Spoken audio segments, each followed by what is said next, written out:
자, 여러분 교재의 위치의 유사성 세 번째.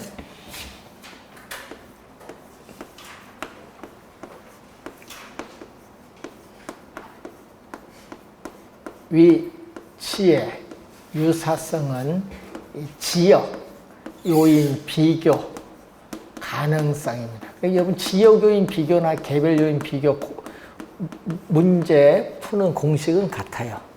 자, 문제는 거래 사례를 수집을 했거든요. 자, 이 사례를 수집을 할 때는 자, 우리 지역 분석과 개별 분석에 배웠을 때 어디서? 우리는 인근 지역. 자, 대상 부동산이 속한 인근 지역에서 수집을 하든지 아니면 어디서? 동일 수급권 내부에 있는 유사 지역에서 수집을 하든지. 자, 이때 인근 지역은 이런 의미입니다. 자, 여기 대상 부동산. 자, 대상 부동산이 속한 이 지역에서 사례를 수집을 한다. 네? 그러면 이 지역은 같은 지역이니까 용도적, 기능적으로 동질성이 있어요. 같은 지역이니까. 같은 지역이니까 용도적, 기능적인 동질성이 있기 때문에 인근 지역에서 사례를 수집을 하면은 지역 요인을 비교할 필요가 없다. 인근 지역에서 사례를 수집하면 지역 요인 비교할 필요가 없다. 자, 그런데 이 동일 수급권 내에 자, 여러분 사례 자료 수집에 가장 먼 거리에 있는 지역이 동일 수급권인데, 자, 이 동일 수급권 내에 이 인근 지역에서 사례를 수집하기가 어렵습니다. 자, 여기서 사례를 수집하기가 어려우니까 인근 지역과 유사한 지역 특성을 가진 요 유사 지역에서 사례를 수집해요. 그러니까 인근 지역에서 사례를 수집하지 못하니까 요 유사 지역에서 여기서 사례를 수집해요. 그런데 이 문제는 유사 지역은 대상 부동산의 가치에 간접적으로 영향을 미쳐요. 자, 그럼 여기가 철산동이면 여기 뭐 하안동 이런 식으로 동네가 다르잖아요. 응? 그래서 간접적으로 영향을 미치죠. 이때 유사 지역에서 사례를 수집을 하면 이때는 지역 요인 비교 작업이 뭐하다? 여기는 필요하다. 지역 요인 비교 작업 필요하고, 이때 지역 요인을 비교하는 방법이 뭐냐? 그럼 지역 요인을 비교하는 방법은 여러분 교재에 두 가지가 나와 있어요. 종합적 비교법.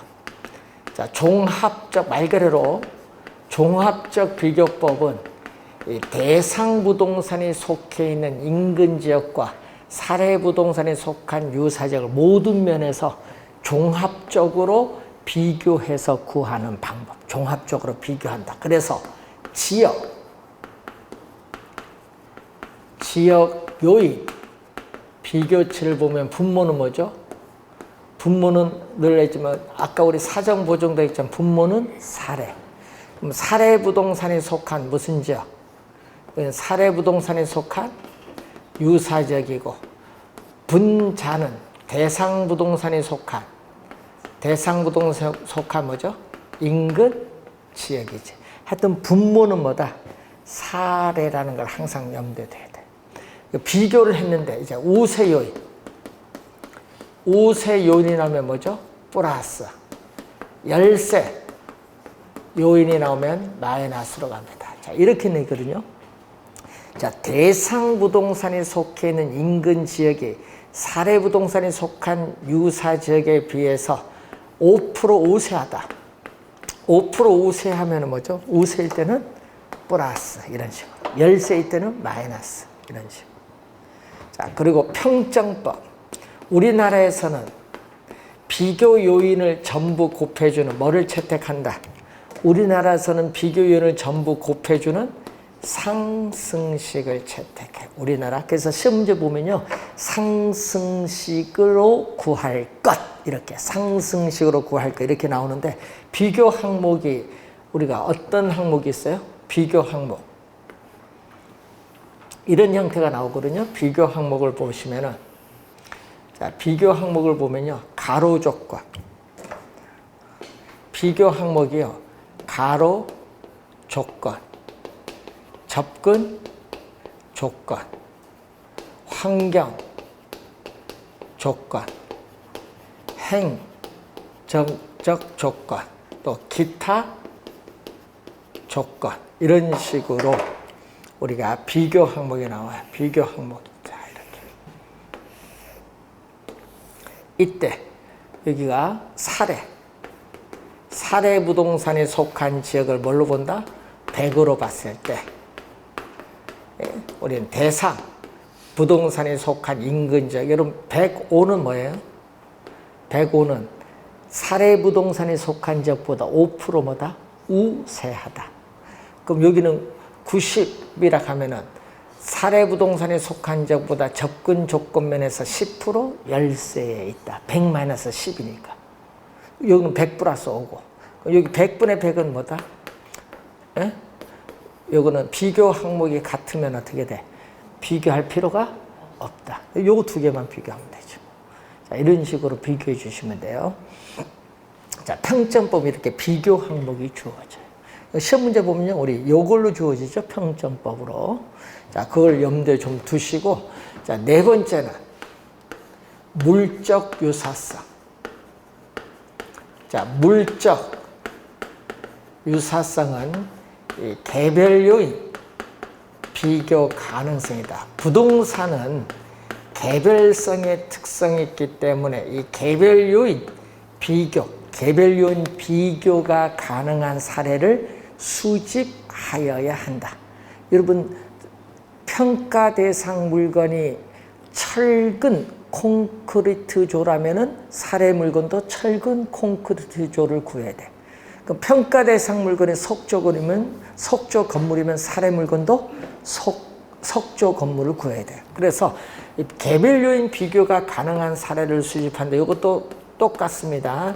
두 가지 방법이 있는데 또 이것도 사례 부동산과 평가 대상 부동산을 종합적으로 비교해서 구하는 방법이 있고 또 비교 항목, 평점법이죠. 비교 항목을 가지고 구하는 방법. 요건 지역요인 비교 방법, 요것을 그대로 적용해 주면 돼요. 그래서 여러분이 네 가지 그 우선 선택 기준 우선 확인을 한번 해 두시면 되겠습니다. 자, 그래서 여러분이 올해 시험에 출제가요, 계산 문제가 출제될 것 같아요. 뭐 아까 비중 가액 구하는 거 있죠? 요 계산 문제가 올해 출제가 예상이 된다. 최근 3년 연속 계산 문제가 나오거든요. 계산 문제 한번 주의해서 보도록 하시고, 자, 164페이지로 오시면은 우리가 수익 방식이 나오죠. 수익환원법에서 여러분이 시험 문제에 작년에 개념을 또 출제했죠. 자, 대상 물건으로부터 장래에 산출할 것으로 기대되는 순수익. 자, 순수익 네모 씌우고 또 미래의 현금을 할 때 현금 흐름 또 네모. 작년에는요, 현금 흐름을 출제했어요. 현금 흐름 네모, 순수익 네모, 현금 흐름 네모. 또 환원 할인, 요거 동그라미. 자, 여러분 이 얘기죠. 수익환원법에서 구한 대상 물건의 가액은 수익 가액이죠. 수익 가액.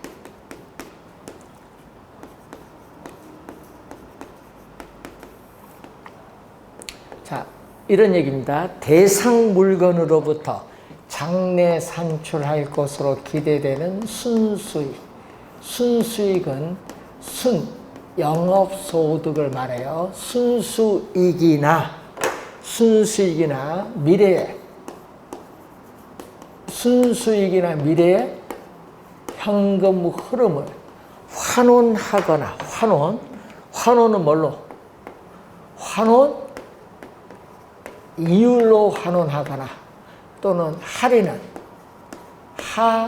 할인율로 할인을 하여 대상 물건의 가액을 산정하는 감정평가 방법을 수익환원법인데, 자, 여러분 시험 문제에 작년에 요거 출제했거든요.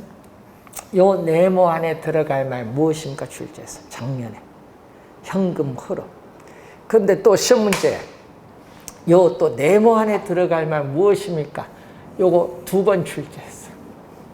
네모 안에 들어갈 말 무엇입니까? 그리고 또 요것도 1번 출제했어요. 또 요 네모 안에 들어갈 말 무엇입니까? 하여튼 네모 안에 들어갈 말 많이 출제하죠, 이렇게. 자, 이때 여러분 장래에 산출할 것으로 기대되는 순수익은 안정적이에요.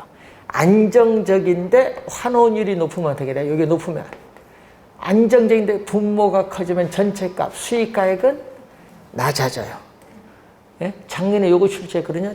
환원율이 높으면 수익가액, 대상부동산 가액은 낮아지면 어떻게 돼요?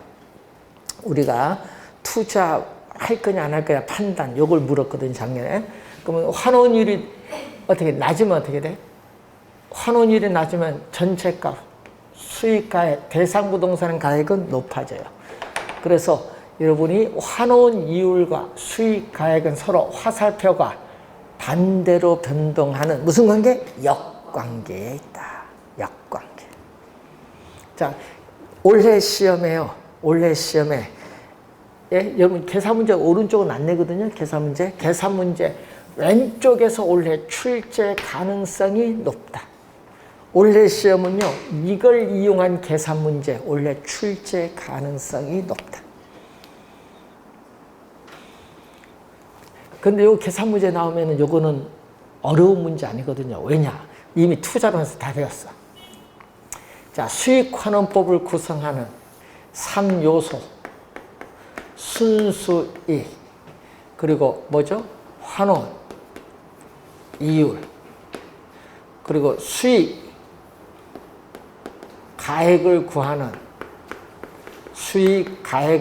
환원 방법. 자, 수익, 가액을 구하는 수익 환원 방법 3가지가 3요소인데, 자, 여러분 요 순수익은 항상 우리 임대료 계산할 때는 항상 월 아니죠. 월 얼마면 12개월 곱해줘야 돼. 항상 뭘로 구해야 돼? 연간 단위로 구한다. 항상 순수익, 임대료 계산할 때는 연간 단위로 산정은 구하는 거죠. 연간 단위로 구한다. 자, 시험 문제는 이걸로 출제합니다. 시험 문제는요, 여러분 이미 투자론 배운 거 다시 복습. 단위당 예상되는 연간 임대료. 연간 임대료인데 연간은 뭐예요? 자, 여러분 연간 임대료 뭐 예를 들어서 한 호당 100만 원 이런 식으로 연간 임대료. 연간 임대료에다가 뭐를 곱해줘야 돼? 임대 단위수. 자, 여러분 100만 원 주어졌다. 네? 우린 다가구 주택에 100만 원 주는데 임대 단위수 100호다. 그럼 얼마? 100호, 100% 완전히 임대됐을 때 얻을 수 있는 최대의 임대료 수입 얼마? 1억 원. 이런 식으로. 이걸 뭐라고 해요? 우리는 임대 단위수 100호를 100% 완전히 임대됐을 때 얻을 수 있는 최대의 임대료 수입을 뭐라고 해요? 가능 총소득. 여기 뭐를 빼야 돼? 그럼 이제 시험 문제 이렇게 내죠. 공실은 가능 총소득의 10% 뭐 이런 식으로 출제하거든요. 그래서 공실 및 불량 부채에 따르는 대손 충당금을 공제하고 영업 외 수입인 기타 소득을 더해주면은 뭐가 나오냐면 유효 총소득이 나오지. 자, 유효 총소득에서 또 뭐죠? 영업 경비, 부동산을 운영하는 데 드는 영업 경비. 여기서 시험 문제는요, 영업 경비에 포함되는 거 안 되는 거 하는데 가끔 박스 안에 이렇게 네모 안에 나와요. 여기 네모 안에 뭐 나오면 재산세 얼마 나와요. 그럼 재산세 100만 원, 소득세 150만 원. 그럼 소득세는 여기 포함되지 않습니다. 재산세만 포함돼. 그리고 복이 많이 나오는 게 또 화재 보험료 또 많이 나와요. 화재 보험료. 복이 중에 또 관리인, 부동산 관리회사의 관리가 될 때 관리인 인건비도 많이 나와요. 근데 뭐는 안 들어가요? 소득세 안 들어가요. 그리고 감가상각비도 안 들어가고 개인적 업무비, 소유자 봉급도 들어가지 않는다. 이걸 빼야 이제 뭐가 나온다? 순영업소득. 순영업소득이 이게 순수익이거든요. 이렇게 계산을 해야 돼. 투자론을 배운 이걸 계산해서 어디 들어가요? 여기에 들어가는 계산 문제를 출제. 그러면 환원율이 10%다 하면 얼마? 0.1 들어가서 계산하면 바로 답이 나온다. 그래서 문제 푸는 계산 문제, 만약 여기서 올해 출제하면 문제 포인트는 요거. 여기서 순수익을 잘 구해야 된다. 요거 투자론에서 배운 거잖아요. 이걸 잘 구해서 들어가서 환원율로 나눠주면 돼. 이걸 올해 출제 예상되는 부분. 작년에도 출제했거든요. 작년은 거저 전형적인 문제 나왔습니다.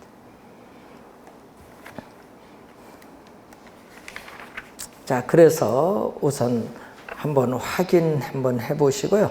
자, 여러분 166페이지에 환원 이율 7번 보실까요? 자, 여러분이 환원 이율, 자, 수익 환원법을 구성하는 두 번째 요소, 환원 이율은 개념을 한번 보면은 대상 물건으로부터 장래에 산출할 것으로 예상되는 순수익을 통해서 우리는 부동산 가액 또는 부동산 가격을 구하기 위한 이율의 개념을 우리는 환원 이율. 자, 부동산 가격 10억이에요. 부동산 가격 10억인데 순수익 1억. 10억에 1억이면 몇 프로? 10%. 그래서 이것은 부동산의 뭐를 나타낸다? 수익성을 나타낸다. 환원 이율은 부동산의 수익성을 나타낸다. 수익성.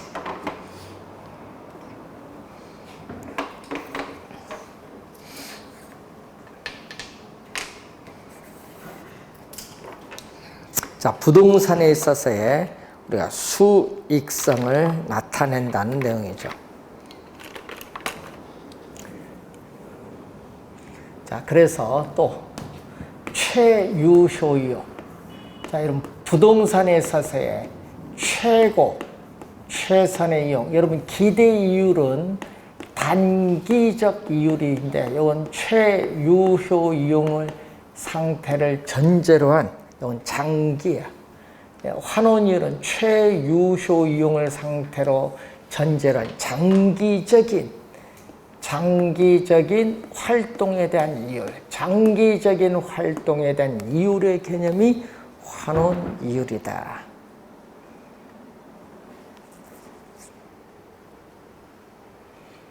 자, 환원이율은 투자자 입장에서는요, 투자 지표로서의 역할을 하는데, 아까 얘기했듯이 부동산 가격이 오르면 환원율은 하락을 하기 때문에 환원율과 부동산 가격은 서로 어떤 관계?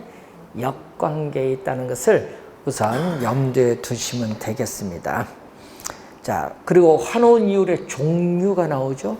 종류는 한 개의 물건에 대해서 적용하는 개별 환원이율. 예를 들면요, 토지 환원이율, 건물 환원이율, 예를 들어 볼 수 있고, 또 토지, 건물 2개 이상의 물건에 대해서 적용되는 종합 환원이율의 개념이 있고, 또 감가상각률 포함 여부에 따라서 상각전 환원이율이 있고 상각 후 환원이율이 있어요. 또 소득세, 세 공제 포함 여부에 따라서 세공제 전 환원이율, 세공제 후 환원이율 구별을 또 해요. 구별. 자, 그런 개념을 우선 확인을 해 두시고, 자, 환원이율의 구조가 나와요. 자, 환원이율의 구조를 보시면은, 자, 환원이율은, 자, 부동산 투자로부터 미래에 예상되는 투자한 자본으로부터 얻을 수 있는 수익률이 있어요. 수익률. 자, 여러분 요 네모 안에 들어갈 말 무엇입니까? 또 출제. 자본 수익률만 있는 것이 아니라 또 여러분 부동산은 미래의 부동산 사용에 따라 또 감가가 발생해요. 미래의 부동산 사용에 따른 감가상각분에 대해서 우리는 투자한 자본을 또 뭐 해야 돼? 회수를 해야 돼. 자본 회수율을 더해 줌으로써 구하는데, 자본 회수율은 바로 미래의 부동산 사용에 따르는 감가상각분을 자본을 회수하는 거니까 오늘 감가상각 뭘로?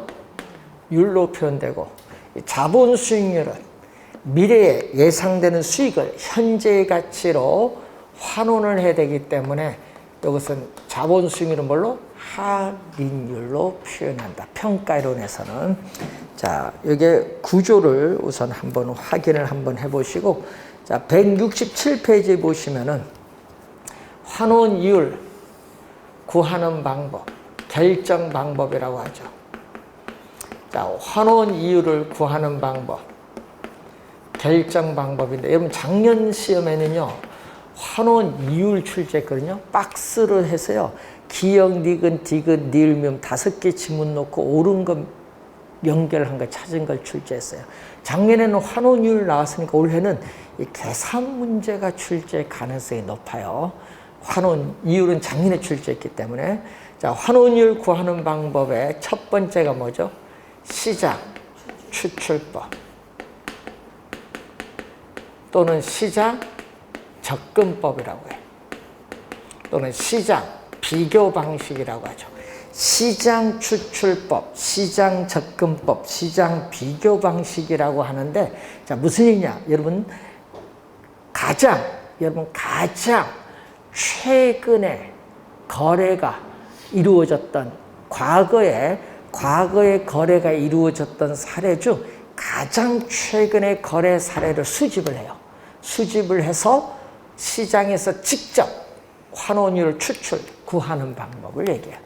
직접을 구하는 겁니다. 여러분 167페이지에 우에서 세 번째 의에 직접의 동그라미.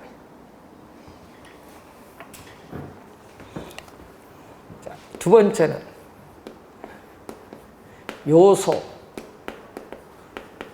구성법 또는 조성법인데, 이것은 환원이율은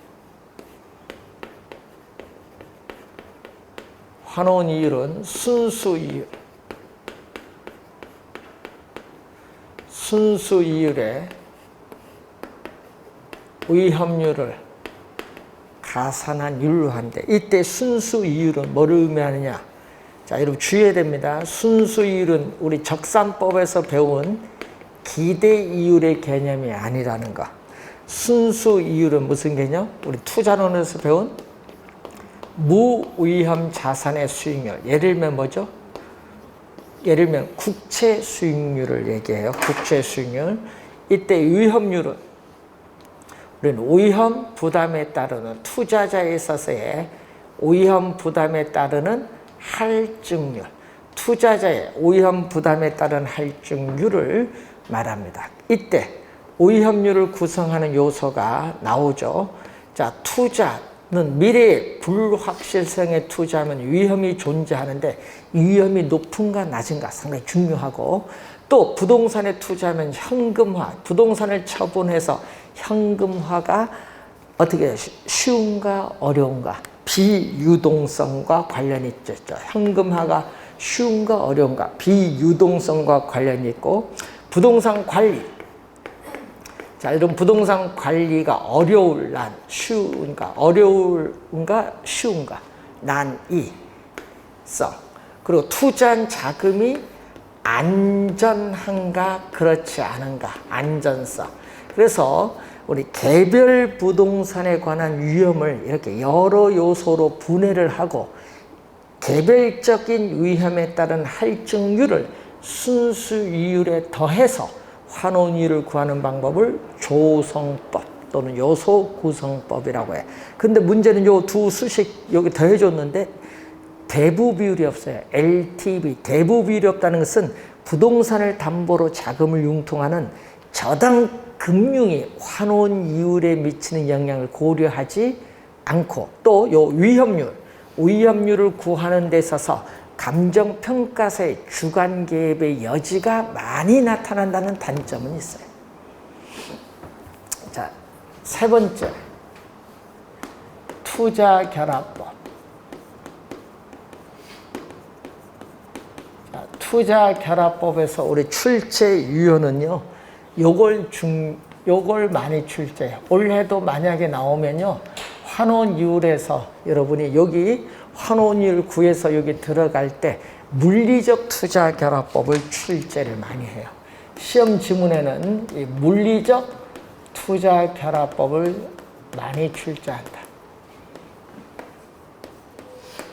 투자결합법은 물리적 투자결합법, 금융적 투자결합법 두 가지로 나누는데 하여튼 우리는 뭐가 중요하다? 물리적 투자결합법이 중요하다. 계산 문제 관련해서.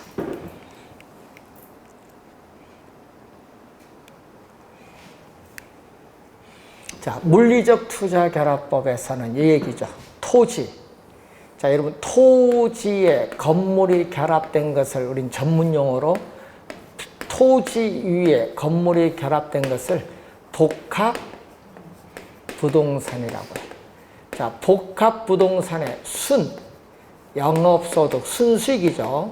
자, 복합 부동산의 순영업소득, 순수익을 창출하는 부동산의 능력이 토지와 건물이 서로 다르다. 그리고 토지 소득, 건물 소득 분리될 수 있다. 있다는 가정을 하는 거예요. 가정에 근거하여 구합니다. 원래는 분리하기 어렵잖아요. 근데 분리될 수 있다는 가정에 근거해서 구한다. 그래서 환원이율은, 자, 환원이율 토지 건물 분리합니다. 그러면 토지 투자자가 요구하는 수익률은 토지 환원이율. 그리고 건물 투자자가 요구하는 수익률은 뭐죠? 건물 환원이율. 요 두 가지가 서로 다르다.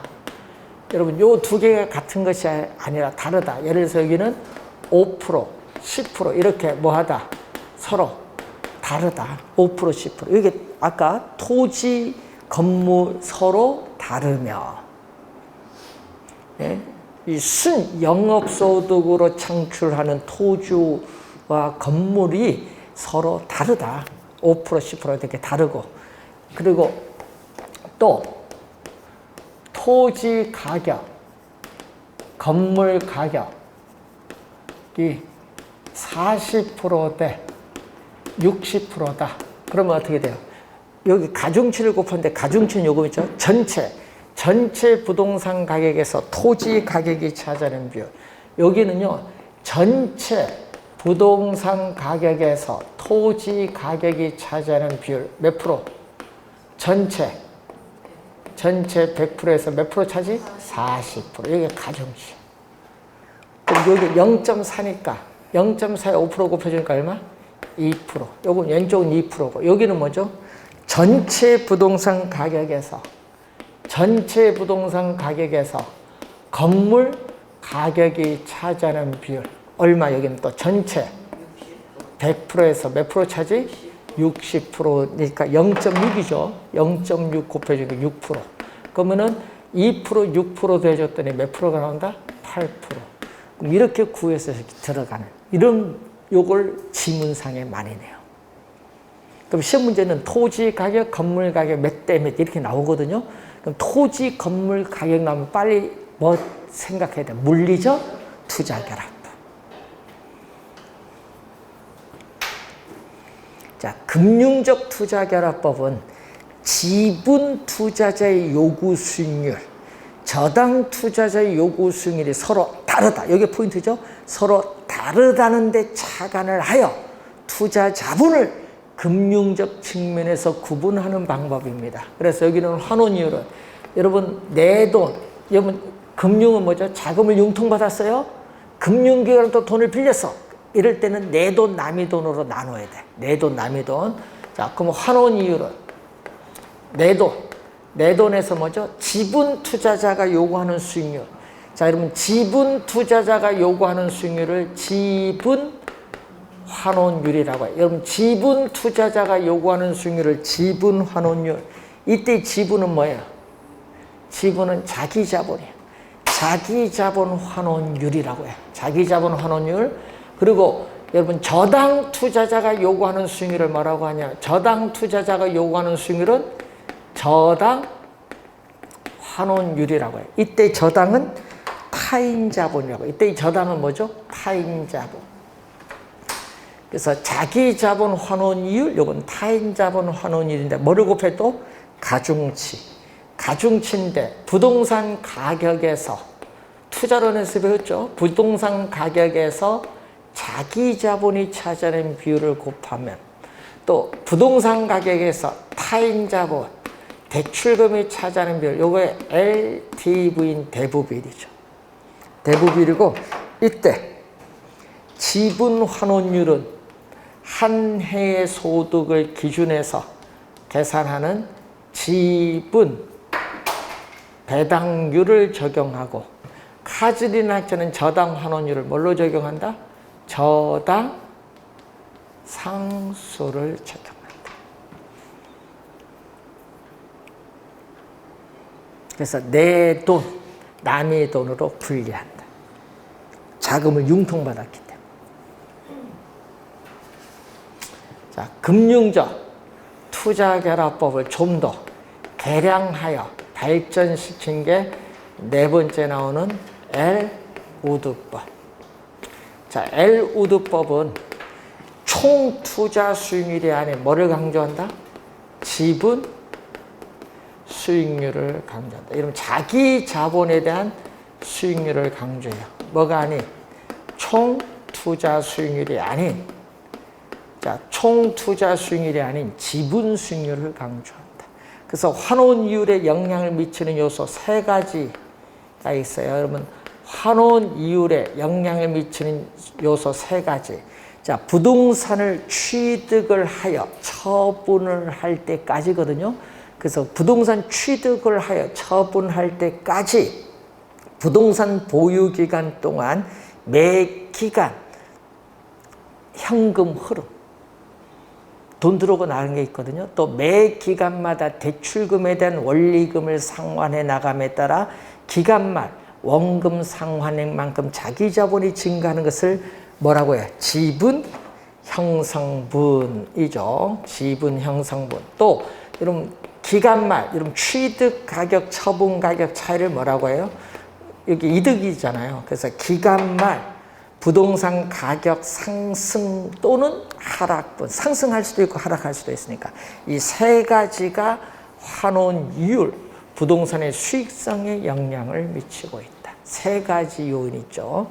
자, 그래서 우선 부동산 가치. 자, 여러분 엘우드법에서의 부동산 가치는 지분, 내 돈, 지분 가치, 남의 돈과 관련해서 저당 가치의 합으로 구성되는데 이때 부동산 가치를 구하기 위한 환원 대상 소득은 세전 현금 흐름을 대상한다. 환원 대상 소득은 세전 현금 흐름을 대상으로 하는데 순영업소득이 아니다. 순영업소득이 아니라 세전 현금 흐름을 대상으로 하기 때문에 이걸 가지고 부동산 가치를 구했기 때문에 세금, 소득세입니다. 이 세금이 부동산 가치에 미치는 영향을 고려하지 않는다. 자, 세금이 부동산 가치에 미치는 영향, 세금이 부동산 가치에 미치는 영향을 고려하지 않는다는 단점이 있어요. 다섯 번째는 거기에 부채 감당법, 부채 감당 비율법이라고도 하죠.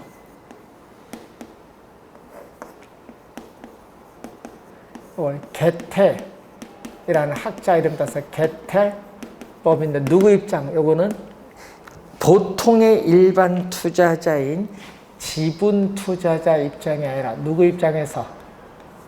저당 투자자, 대출자 입장, 저당 투자자인 대출자 입장에서 구한다. 그래서 환원이율은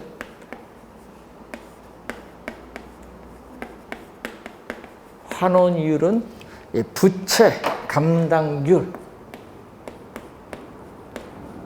자, 투자론에서 올해 또 출제가 되는 용어라고 했죠.